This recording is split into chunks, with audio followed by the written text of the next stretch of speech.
Welcome back into the Lions 24/7 podcast. I am Tyler Donahue. He is Daniel Gallen. For the second consecutive game, we're coming to you post-game from different time zones. Daniel in Central Time Zone still, of course, spending his evening in Madison, Wisconsin, where Penn State improved to 7-0. I'm back here in Happy Valley. Watched the matchup with many of you on the television broadcast, and it was a journey for all of us. Penn State, for the third time through 7 matchups, reached halftime facing a deficit. It was 10-7, a late touchdown for the Wisconsin Badgers. Was able to put them ahead. There was a lot of momentum building for them in Camp Randall Stadium at halftime. We'll set the stage there in just a bit, but this is going to be a conversation largely dominated by quarterbacks. And I just want to acknowledge, Daniel, this defense yet again came out with a sterling second half of play, limited Wisconsin to 3 points after halftime. They've given up 6 points in the third quarter now through 7 matchups. That's substantial. And another tip of the cap to Tom Allen, because I know there's been some moments and spans of concern regarding what this defense looks like after Manny Diaz and what it can be over the course of this year. They showed up, and in a moment where they needed some answers, and Beau Pribula gave them one, but this defense was ready to stand tall. I know. I feel like we've gone through a couple of these podcasts where we'll be 35 minutes in, and then suddenly it's like, oh yeah, the defense that they were good too. But I think starting with the defense is very apt because you talk about this game flow. The Penn State offense went through a pretty bad stagnant period in that first half, and but the defense stood up. It got the stops it needed to. And then you saw something similar in the second half where the Penn State defense finally got the big play with the pick 6. And after that, they were really, really in control. After the game, I talked to Jalen Reed for a little while, and I asked him, what changed for Wisconsin after that pick 6? Because I know they got the field goal to get back to 14-13, but they just never really seemed to have it again. And he said that their energy changed after that was just a very, very deflating play for that Wisconsin offense. And I think that things came together really nicely for that defense, even with some moving parts, even with some injuries, all of that stuff. And I think that you're still looking for that complete 60-minute performance. We've talked about it in the past that I don't know if a 47-minute performance or even maybe a 52-minute performance could get it done against Ohio State. But that defense did enough today to get Penn State across the finish line and turn a game that looked a little dicey into a two-score victory. Yeah, I think to me what stood out was the ability to really shut down Wisconsin's ground game after halftime, because there was a moment there where Wisconsin's got a bit of an edge, 3 points. That stadium's in a pretty raucous situation. You're not sure what the quarterback spot's going to look like for Penn State, but you do know that Wisconsin's going to try to run the football. They were having some success in the first half. They were able to get a touchdown on the ground. And you look at what Tawee Walker was doing before this game. We went over it in our pregame podcast, but over 190 yards a couple weeks ago, over 120 yards a game before that. So he had been on a tear, and you're thinking, okay, he's halfway to 100 at halftime. He ends up with 59 yards on 22 carries. That's a 2.7 per carry average. On the day, Wisconsin was at 3 yards per carry, 81 total rushing yards. And Daniel, this was a team that averaged about 200 rushing yards during its 5-2 start. It was a really key proponent of the 3-game win streak that we had. And we did note a couple of times, though, that was Rutgers, that was Purdue, that was Northwestern. What would that look like against this Penn State defense?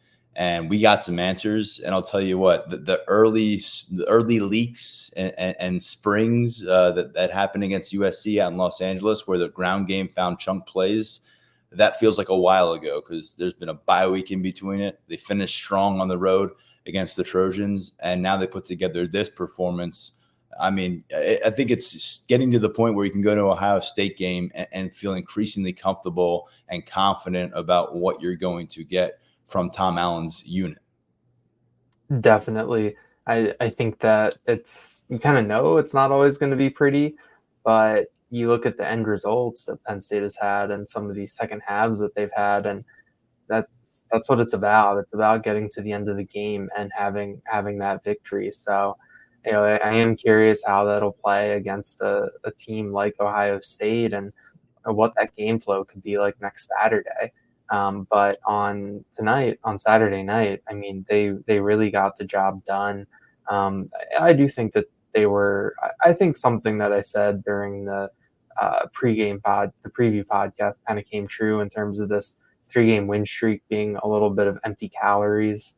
I mean, I was not impressed by Braden Locke in person. It just felt like that he was not on. Missed some easy throws. Wide receivers couldn't hang on to a couple balls, and I just Daniel, never. that's without facing the kind of pressure that I projected. I thought it was going to be a scrambling kind of day. He had time. He had some clean looks, and I agree with you. He was not ready for the moment, and I think in Wisconsin they were wondering if he would be, but I think they also thought he'd have a little bit more foundation underneath him in the form of a ground game, and I think that's why stopping that was so key, and it just crushed what they wanted to accomplish offensively. Yeah, Locke had the one completion to CJ Williams that I think went for 30 some yards, and that was just a really, really nice play. But I was just watching it and I was like, wow, like if Penn State can get a lead and get a little bit of distance, like Wisconsin cannot throw their way back into this game. And Wisconsin wasn't able to run at that point either. And so even though it was still 10-7, 14-10, 14-13, you still felt like Penn State had the control. It was just about eliminating any big laps like we saw in that USC game. And so I think that you feel good about. I don't know how many of our message board posters feel good about the Penn State defense and the heat of it. But I think coming out, you look at the end result. How they get there isn't always pretty, but I don't know. I mean, it's like one of those things where you get to the end and you look at the numbers and you're like, that's not what it felt like. But right. I don't know. It's working though, and I think you've got some Penn State players stepping up in key spots. I'll give Jalen Reed one highlight from what I talked to him after the game. I believe in the preview podcast, I said he's a primetime player and needs to make primetime plays in this game. At postgame, he said that he is a big-time player who makes big-time plays. So I'm glad to see me and Jalen are aligned from that perspective. But I'll have something on Lions 24/7 in a couple days or in the aftermath of this game. I thought Reed was really interesting to talk to because he was pretty candid about what he wants to show people, how he wants to prove himself, and how he thinks he's going about it. I mean, he just seems like someone who is locked in right now, and that's been big for that defense. You said it back in August. Could Jalen Reed be Jair Brown, and what would that mean for the defense if he can? He's winning games for them. He's helping win games for them in a variety of ways. He is really impacting offensive game plans from different levels, and now he's becoming a bit of a ball hawk, which I know that really wasn't part of his repertoire. I know he had an interception late in the regular season last year, I think on Black Friday in Detroit. But all of a sudden, he's starting to string these things together. You see what he can do when the ball gets in his hands, too. I mean, he took it back to 22 yards to give him the shot at the Hail Mary again in Los Angeles. He scores a touchdown today. We'll talk more about that group in just a bit. We'll talk about quarterbacks next. I do want to note, though, is this just a primetime defense? I mean, we had been wondering if Drew Allar was going to be a primetime quarterback because we didn't see it last year when it mattered most. And by primetime, we're not necessarily talking about 7 p.m. sundown kickoff. We're talking about where everyone's glued on the game kind of matchups. And that's going to be next week, of course. But that was last year against Ohio State, last year against Michigan. The defense played lights out, I thought, for the most part. Michigan had to batter them and just go for a war of attrition, and they had to stay on the field so much that ultimately the floodgates did open on the ground. But Ohio State probably had its worst day offensively of the regular season against Penn State. And then you look at what they've done so far this season. The opener, swarming around Garrett Green, he was very little of the kind of projected playmaker that people thought he could be for the Mountaineers. That Illinois matchup, Luke Altmaier comes in as a streaking quarterback. He gets hot in the first drive. he looked very mortal the rest of the way because of the way they were able to get after him. USC, nice first half. They put it behind them. All of a sudden, Miller Moss doesn't look like the guy who's fully ready to take the torch from Caleb Williams and sprint forward in a Big Ten play. And so they're stacking these things up. When people are watching closely, they'll have to do it again Saturday. But it's been a couple different defensive coordinators now. It's been players moving to the NFL, players stepping up in the starting lineup. I just think there's something to the DNA, the makeup of the players they're recruiting, the way they're developing them, and also the cornerstone coaching staff members of this unit, and Anthony Poindexter, Terry Smith, and then someone who's kind of in a burgeoning role there, Deion Barnes, who's been with the program for a while. I just think there's something to be said about the way they rise to the occasion. Saw it again under the bright lights tonight. Yeah, I mean, I think to keep it succinct, coming off tonight and then looking ahead, big week for Tom Allen coming up.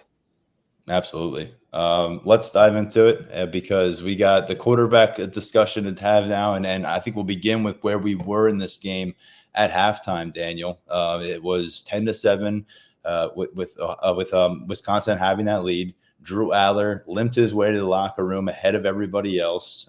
At that point, he was sharp. He was at 148 passing yards on the day, 14 of 18 passing. That's 78% completion. Had a touchdown. Again, mobility was paying off at different times. They only had 7 points, but he was looking in command once again. You saw him come out of the locker room at halftime with that brace on his left knee. Those of us watching the broadcast got kind of a summary of what may have transpired and why he wasn't involved. Between what you heard in postgame, what you witnessed yourself, what are the puzzle pieces we need to know about why Drew Allar didn't play in the second half and what we need to know going into Ohio State week? Yeah, I think to go through the sequence of events, the Allar takes a first down sack, got twisted up pretty good. It was one of those plays where he was, trying to keep it alive. Penn State didn't have any timeouts left.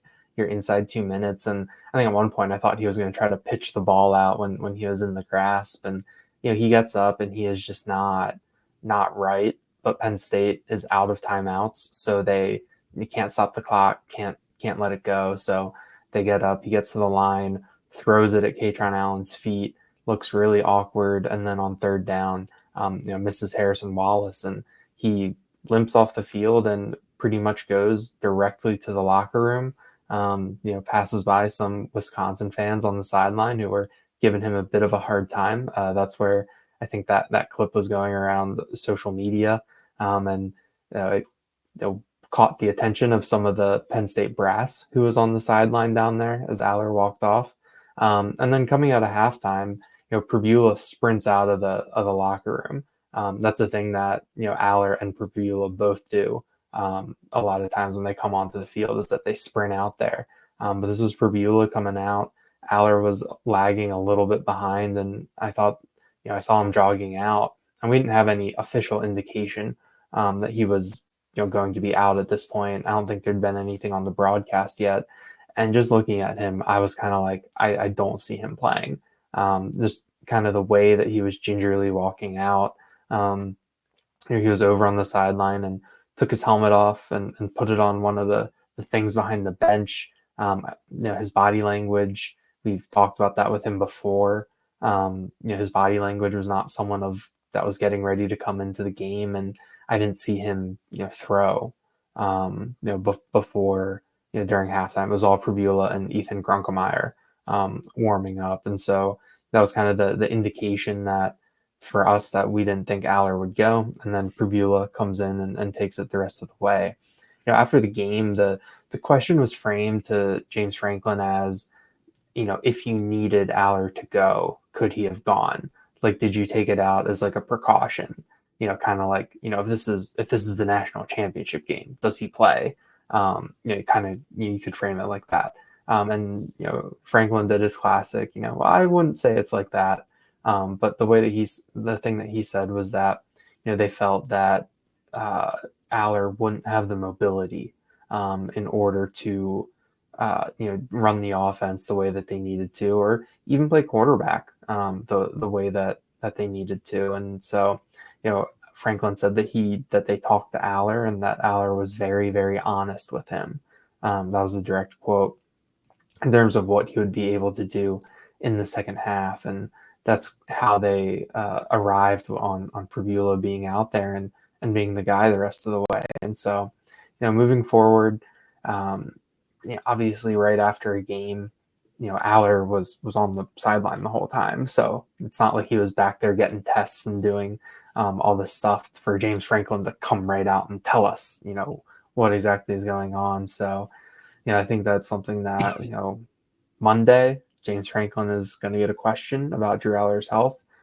Wednesday, we'll get our chance to look. And Wednesday night, James Franklin's going to get another question. Who knows? Maybe someone on the radio show Thursday night is going to ask about Drew Allar's health. And we're off to the races with another subplot of a week that is going to be full of them. Yes. And along the way, join us at Lions247.com. The message boards will be very active, I'd imagine, in the upcoming days, and that will be a subject of conversation.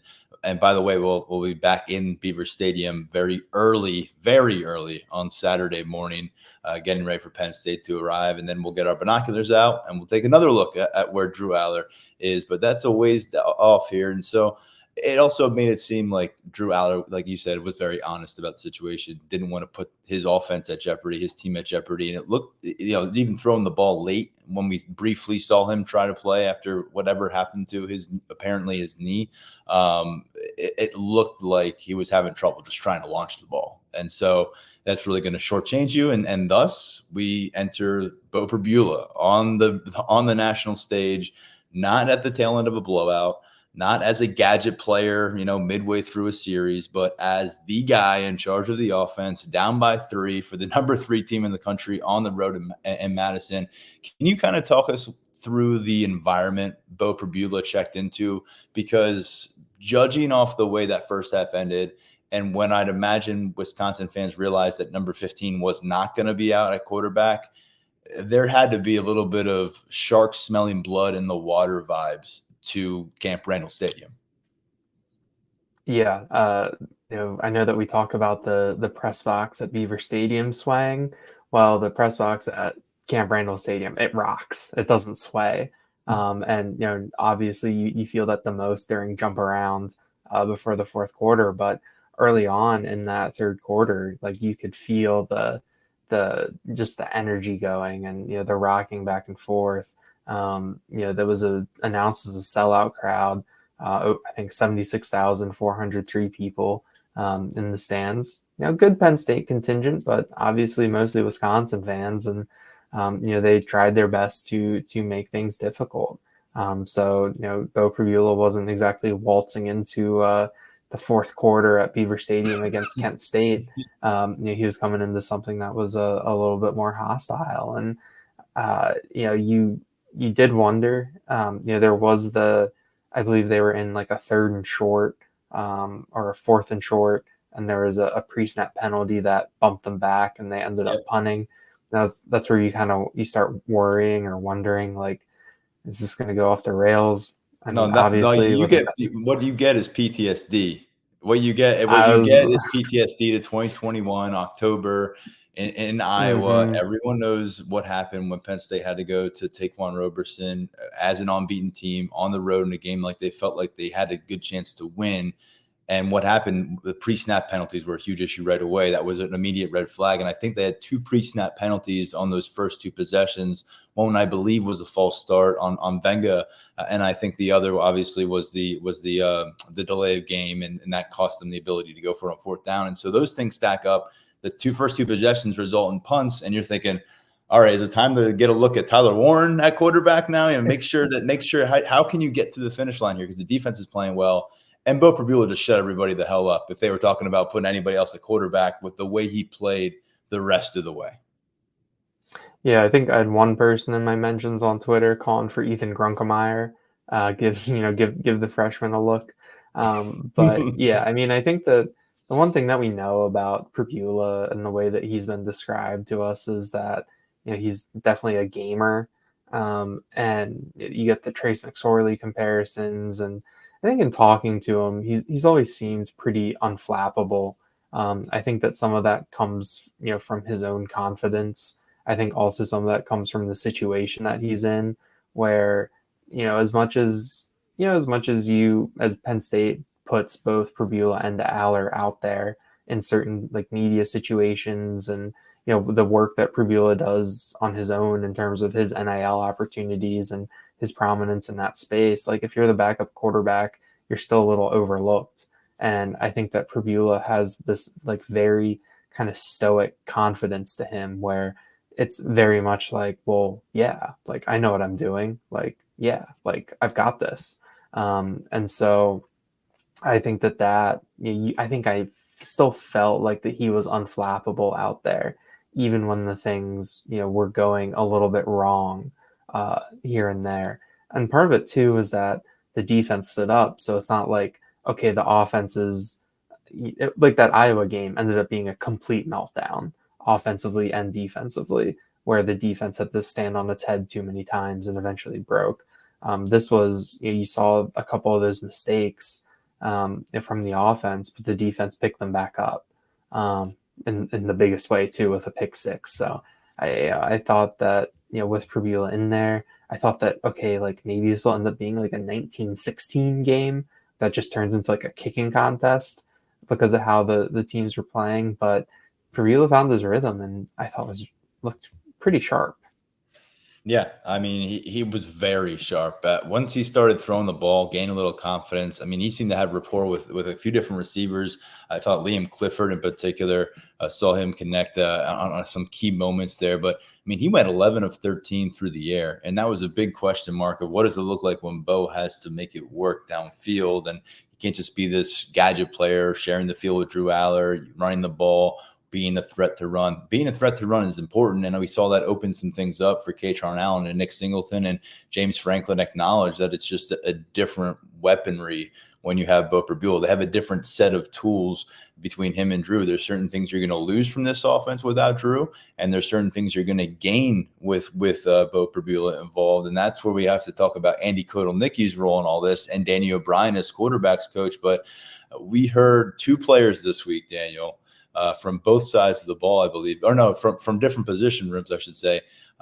Anthony Donko and then Julian Fleming calling Andy Kotelnicki an offensive mastermind. And we had reasons to believe that was true from what happened during the first half of the season, what happened out in Los Angeles. But what they did today, having to kind of flip the script and rewrite it in real time against a Wisconsin defense that only gave up one total touchdown in the last 3 weeks. And it's not just gimmicky plays. These were long, time-consuming drives that reached the end zone. 13 plays, 81 yards in 7.5 minutes. 9 plays, 76 yards in 5 minutes and 15 seconds. And Pribula flashing the wheels. We know they exist, but making some money throws in some high-traffic areas and really looking confident and poised and, like you said, ready for the moment. Pribula had 2 throws over the middle that were just really, really tight window throws.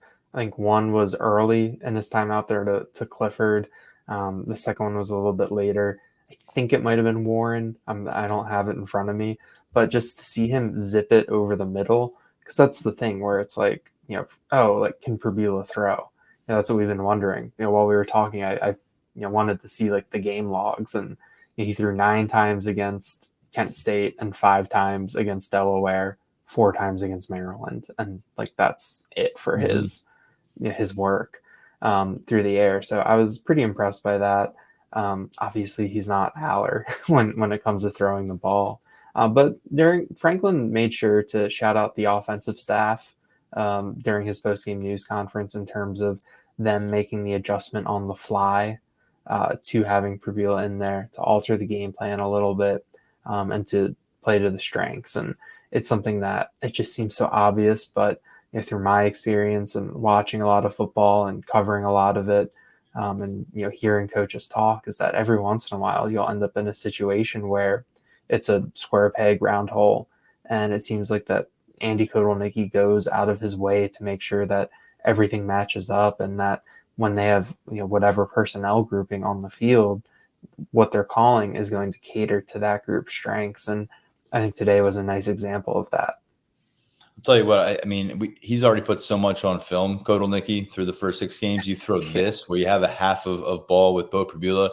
even if Drew Allar's out there running sprints in front of us on Wednesday and flashing great knees and all that, even if he's full go next week, this just adds a different dynamic because defenses have to respect what they just witnessed. And it wasn't, again, in the second half against a MAC squad. It was on the road against a respected defense in a money situation where if they have short possessions and they keep punting the ball, I know they had 5 straight possessions that ended in punts.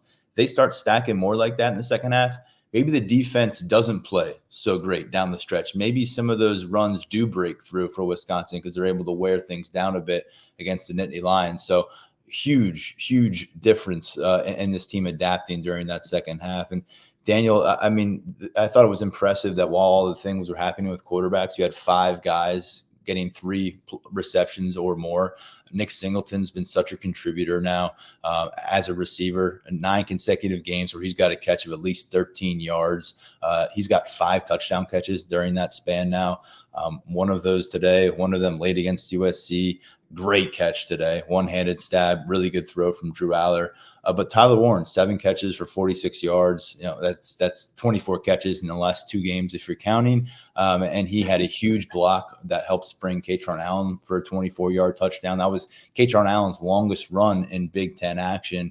And I also want to note here, Harrison Wallace to me has been Mr. Steady. Maybe not Mr. Breakout as I expected as the face of this passing attack. Clearly that's Tyler Warren.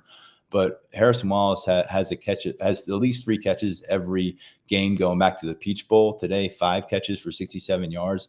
Just seems like when they've looked in his direction, he's been a guy who has handled his business, been consistent in that role. And so I wanted to frame it this way and saying I felt like it was a really collective effort where Penn State didn't have to lean on anybody. Beau Pribula himself didn't have to be Superman because he was getting the ball in the hands of people. Again, I'll bring up Liam Clifford.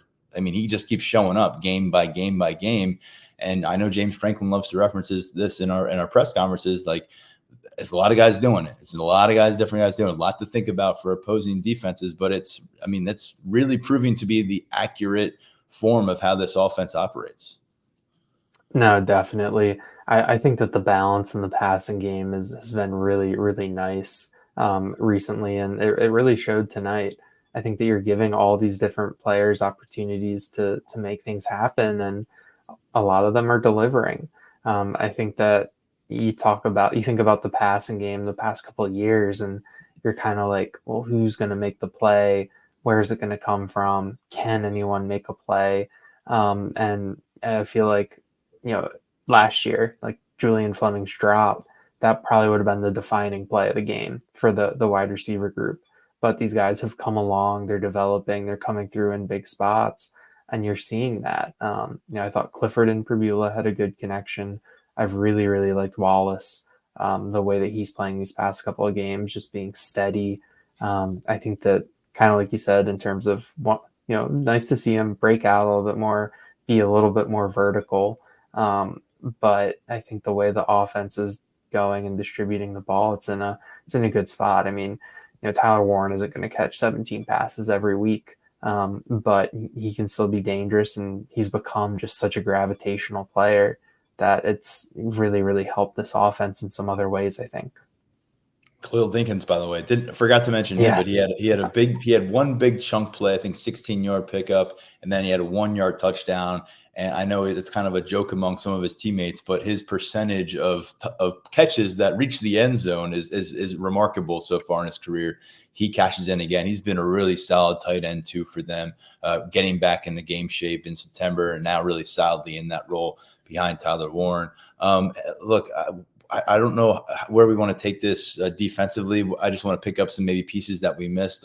I know that Anthony Donko injury is something that we got to make sure that we're monitoring on offense along with Drew Allar. He was not involved. I don't know if it was the first quarter or second quarter, Daniel, when he made his exit from on-field action, but he was sidelined for much of this game like he was a few weeks ago. And that meant Nolan Rucci, back in his old stomping grounds, was the right tackle for the vast majority.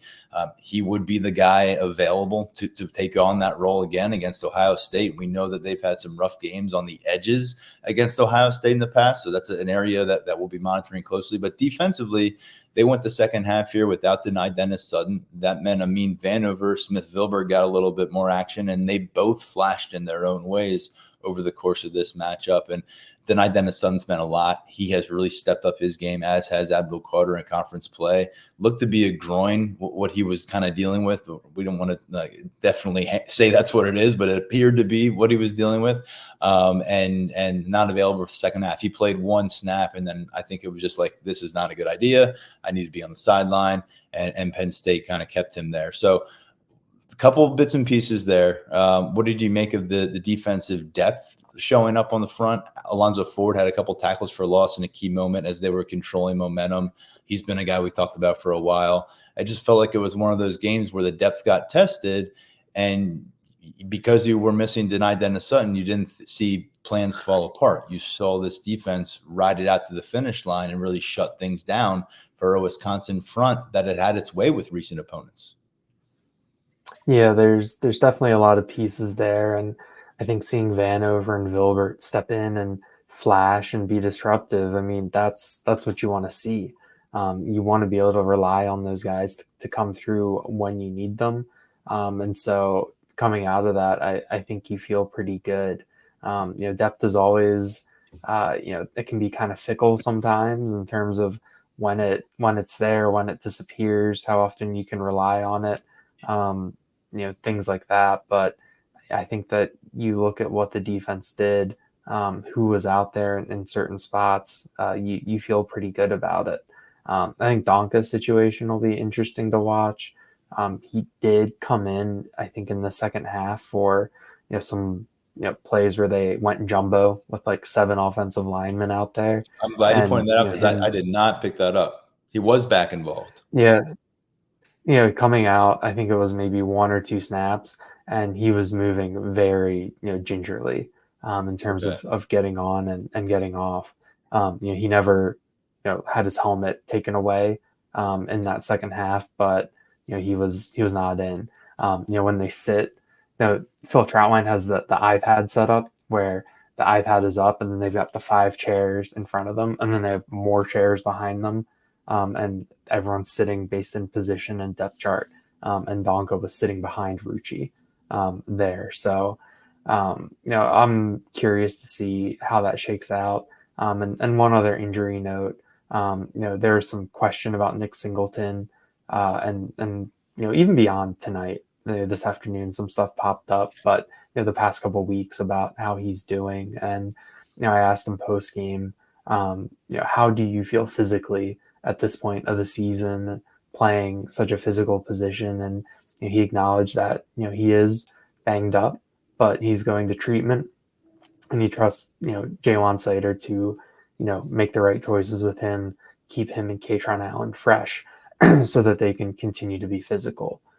So I thought that was just to kind of have that acknowledgement from Nick Singleton that that he is playing a physical position, and that is something that can take a toll on you one way or the other.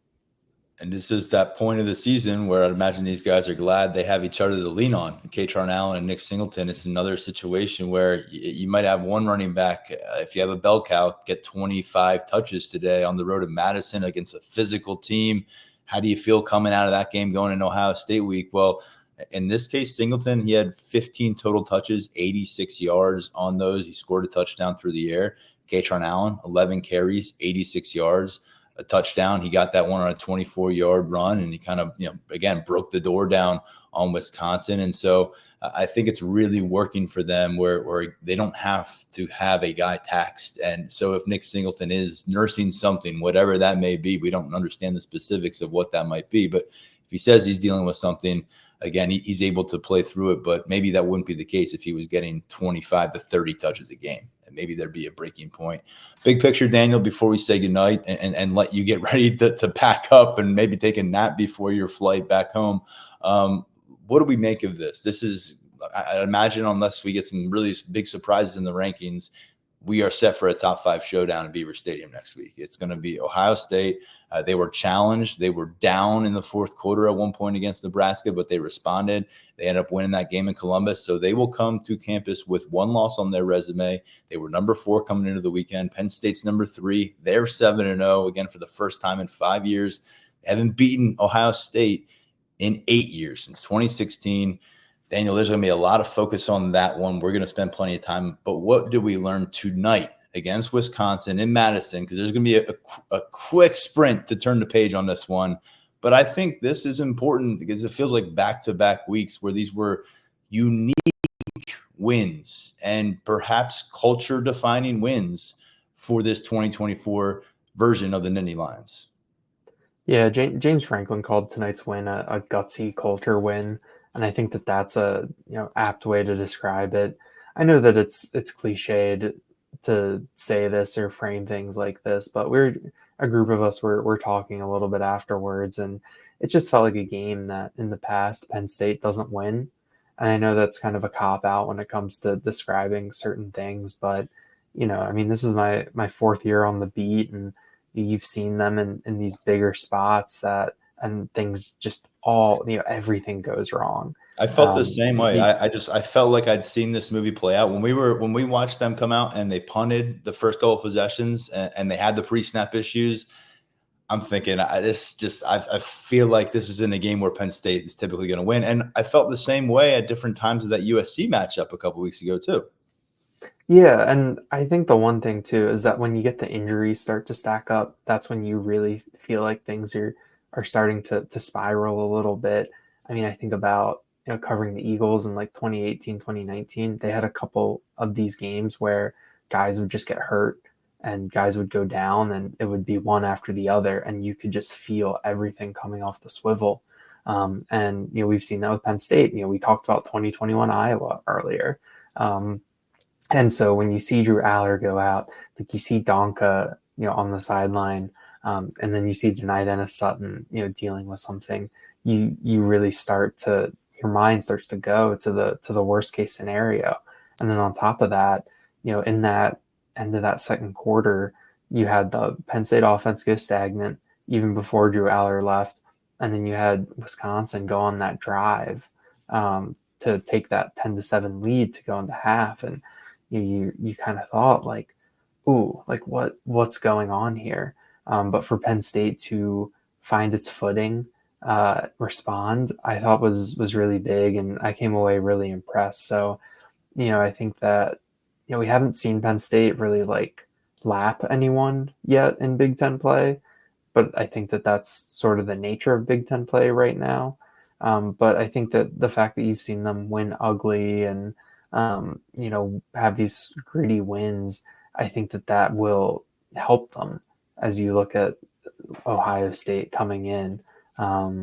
So we'll see. I mean, I'm excited. It was nice it was nice talking to the players after the game.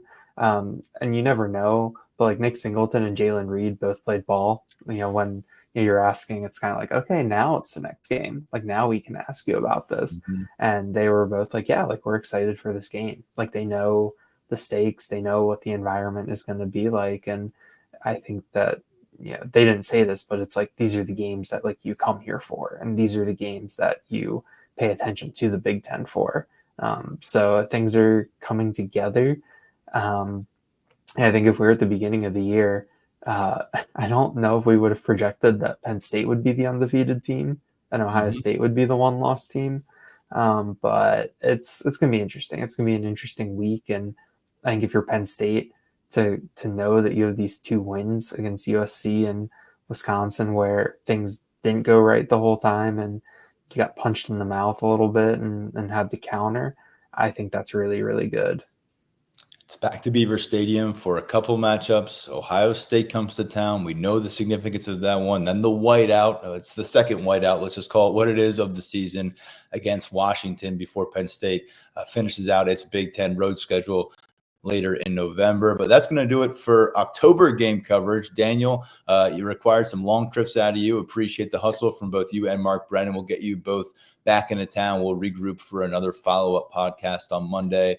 Some more thoughts on what we saw on Saturday and some thoughts coming out of James Franklin's press conference. Who knows what we'll hear? We know we'll be asked, but we will have a little bit more understanding of maybe where Penn State is from a health perspective come our Monday podcast. But check out our coverage at lions247.com between now and then. A lot more to come your way. It's Ohio State game week, so buckle up for that. And Penn State, unbeaten, number 3 in the nation and rolling right now in conference action. Daniel, I really appreciate it. Get home safe. Thanks, Tyler. On behalf of him and everybody else at lions247.com, I'm Tyler Donahue. This has been the Lions 24/7 podcast.